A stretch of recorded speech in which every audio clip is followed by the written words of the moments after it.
Okay, so the heavens declare the glory of God, and the skies proclaim the work of his hands.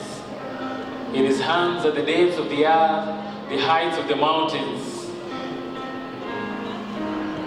He formed the dry land by his hands.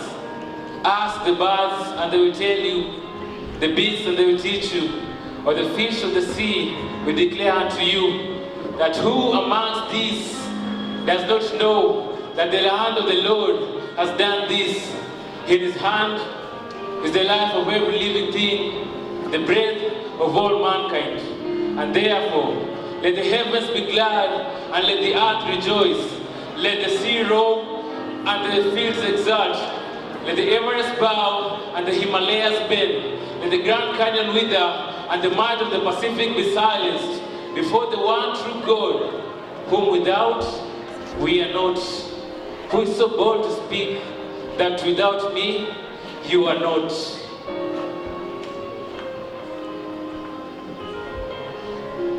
The Lord is slow to anger and of great might.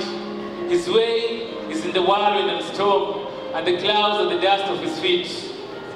He rebukes the sea and makes it dry. He dries up all the rivers. Bashan and Carmel wither. The bloom of Lebanon fades. The mountains quake before him. Who can endure his indignation, or who can stand the wrath of his anger?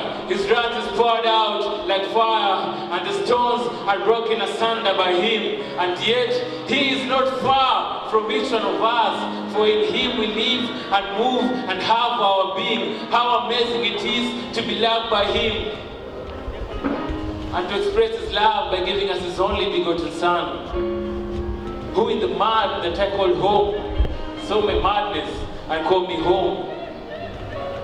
You see, John saw and testified. Revelation chapter 1 verse 12. Then I turned to see the voice that was speaking to me, and on turning I saw 7 golden lampstands, and in the midst of the lampstand one like the Son of Man, clothed in a long robe, and a golden girdle around his breast. His hair and his head were white as white wool, white as snow. His feet like burnished bronze, as refined in a furnace. And from his mouth issued a sharp two-edged sword.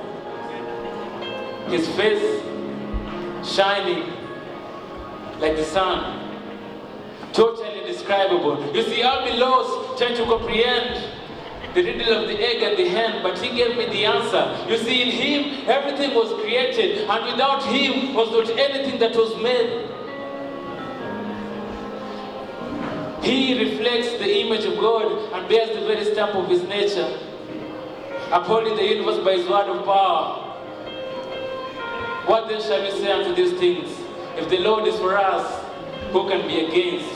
One writer thought that I am in awe of him who was made sin, that knew no sin, him who is holy, but had to lay lowly for the bold and holy, him who was forced into exile, and yet the King of kings, a servant, and yet the Lord of lords, him, the lion, and yet the lamb, a paradox of things that you could never get to understand. God over all angels, a master and yet a friend, stoned and yet the rock of ages,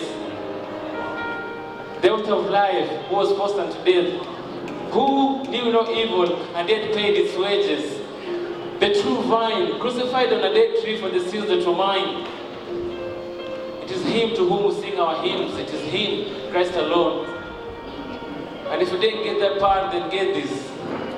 You see, alitoa wahu from the who is who, hula balu, akamfanya vessel, akamfanya size 8, akafigure out saili size 8 servant.